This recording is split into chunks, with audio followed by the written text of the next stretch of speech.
Hey there folks, welcome to Spectrum Pulse. We talk about music, movies, art, and culture, and today we're finally going to be talking about the newest album from Little Simz, Gray Area. So I always feel a little bit out of my element talking about UK hip-hop, be it grime or otherwise, and I'm fairly certain some of that is obvious in the couple reviews where I've discussed the subgenres, but I'll also freely admit that some of it comes from just not having the same connections or context to speak on a lot of these artists who might be building serious traction, and thus when I started hearing that Little Simz was racking up some serious critical acclaim for her third album, I was dejectedly preparing myself for another act that I would appreciate but likely not love to the same degree as fans across the pond. And yet, that didn't happen with Little Simz. Yeah, it colored me intrigued, but in checking out her 2015 debut album, A Curious Tale of Trials and Persons, I found a lot that really gripped me. It was a pretty great project. From her strident and assertive delivery, a commitment to some real hooks and bars that managed to bring in a lot of striking insight, and production that hit the balance between icy and yet catchy as sin in order to pull me in, I really liked it. And while I was a little bit less enthused with 2016's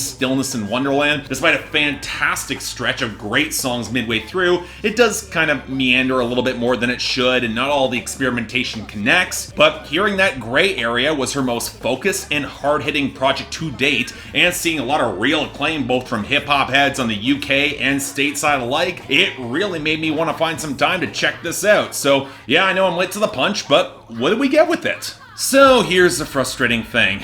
Do you ever have those projects where you absolutely understand why it's getting the critical acclaim it is in terms of structure or content or themes or delivery, and from a purely technical standpoint you can appreciate and celebrate it, but at the same time on a more personal, emotive level acknowledge that it's just not quite resonating in the same way as it should? Yeah, that's been my past 2 weeks of listens for my experience with Gray Area. It's certainly really damn good, maybe even likely great thanks to its lean tightness and diversity of sounds and clarity of focus that was sorely lacking on the last project, but at the same time I just can't quite hop on the hype train with this one and call it one of the best hip-hop albums of 2019. At least not yet. It's certainly good, maybe even great, but not quite in that upper tier. And what's so damn frustrating is that I really wish it didn't feel so simple to pinpoint the issue. But in truth, even a dozen or more listens later, I'm still circling back to the same issue. A lot of the keyboard, drum, and vocal production choices just don't work for me nearly as well as I was hoping. Let's start off with the vocal mixing, and it's just a minor pet peeve of mine, because when you have a rapper with such presence and intensity and charisma as Little Simz does, it's a really cheap trick to slap on a blown out lo-fi filter onto her vocals when she gets angry, and yet whenever this project seems like it's on the cusp of sounding truly visceral on her alone, that's exactly what happens, with Boss being the most obvious and early culprit, but Offence and Venom, they really aren't that far removed, which is really damn annoying because Boss has that killer bass line, and Offence has some of those strings embellishments that add an elegant flair to Little Simz's killer instincts, a natural juxtaposition that can work wonders as this album progresses. But that takes us to some of the drums and the beats, which absolutely got some punch to them, but can also feel a little bit bereft of impact if they're not organic. But given how hard the tone can knock, you kind of expect a little bit more body to them. And while that's just as much of an issue with a lot of the synthesizers here too, the larger issue is just the choice of tones that I don't really like. The oily, unnaturally gated tones, more texture than direct melody, they're clearly here to contribute a dirty, sizzling feel that matches the lean meanness of the album, but I don't know, maybe a little bit more natural analog body would have helped these. Hell, maybe that's just the root of things. When you compare these moments to the more lush, arranged production behind Selfish with Cleo's Soul, or the deeper guitar tone backing Wounds opposite Chronixx's mournful hook, or the smoldering bass tone with more naturalistic drums on Therapy, or the more lush twinkling guitar elements around Flowers courtesy of the great soulful flutters from Michael Kiwanuka, and then you go to the oily clanking of Sherbet Sunset, or how canned and weedy the Asian-inspired melodic progressions feel on 101 FM, or the gurgling sputters around Pressure with Lil Dragon, and especially on Boss in the outro, it's hard not to feel less like we're seeing multiple sides of a messy situation to complement Little Simz, and more that corners were cut in some of the digital production that amplify an edge that we already know is there, especially if you're coming from some of the higher concept potency that came in her bars on A Curious Tale of Trials and Persons. But that's the other thing. Production quibbles aside, Little Simz doesn't exactly drop much that demands deeper analysis. This is going to be a shorter review because she's a vicious spitter in terms of constructing her rhymes, who might not always be the most melodic or expressive, but can leverage real emotional intensity both in terms of rage and genuine regret. And while there's more going on between the lines in most of these songs, it's hard to avoid how if you're just looking for Little Simz to go off to either reassert sheer dominance amidst many of her male counterparts in UK hip-hop, blast back at assholes who broke her heart,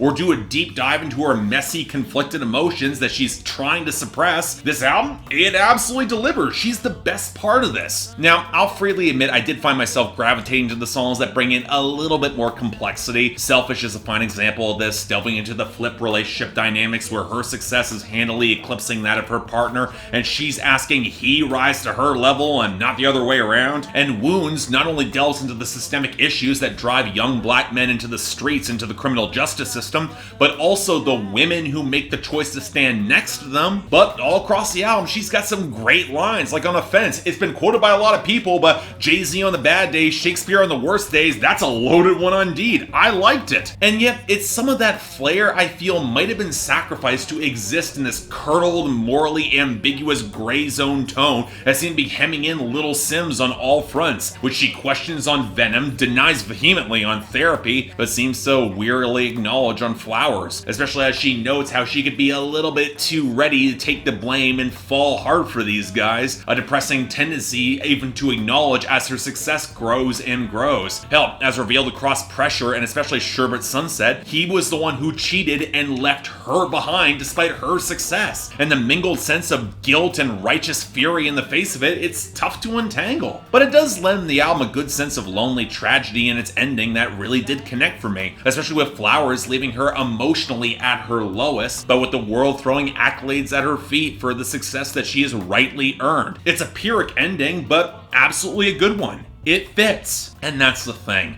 I can absolutely respect the arc and skill and the emotionality behind this project. And while the sequencing did take a little while to grow on me, I absolutely see how an album this lean and focused would wow both the critics and the fans desperate to see Little Simz return alike. I just wish some of the production choices had resonated more consistently, or the best hits had the same sort of punch and melody as her best songs from the last two albums. But again, if I'm nitpicking this much and there's precious little else to really criticize, it's just that lean and focus and hard hitting, for the most part, I do like what I got here. So I am going to lean on the positive and give this an extremely light 8 out of 10. Absolutely recommended, and I almost guarantee more folks will love this given how much widespread critical acclaim it has received. Again, it's a tonal issue for me, but hey, when it comes to this kind of UK hip-hop, there might be an inroad for me to check more of this out after all. I don't know. We'll see. So yeah, thanks a lot for watching. I'd like to like and subscribe. I'd be more than grateful. I know it's a little bit late, and I know some of you are going to be really annoyed that I'm not loving this the same way as everybody else, but hey, it is damn near great. It's just not quite clicking as much as I want it to. And hey, I got if you want to buy or stream it, links down there in the description below. And I got the poll up there. I'm curious where you guys fall on this, and I know a lot of people are a lot hotter on it than I am, so just keep that in mind. But hey, if there's anything else I might be able to do to improve my presentation, I'm all ears. And hey, if there's anything else, if you want to help support this channel, link to my Patreon right over there. But till next time, I'm Mark, you're watching Spectrum Pulse, and I'll see you next time.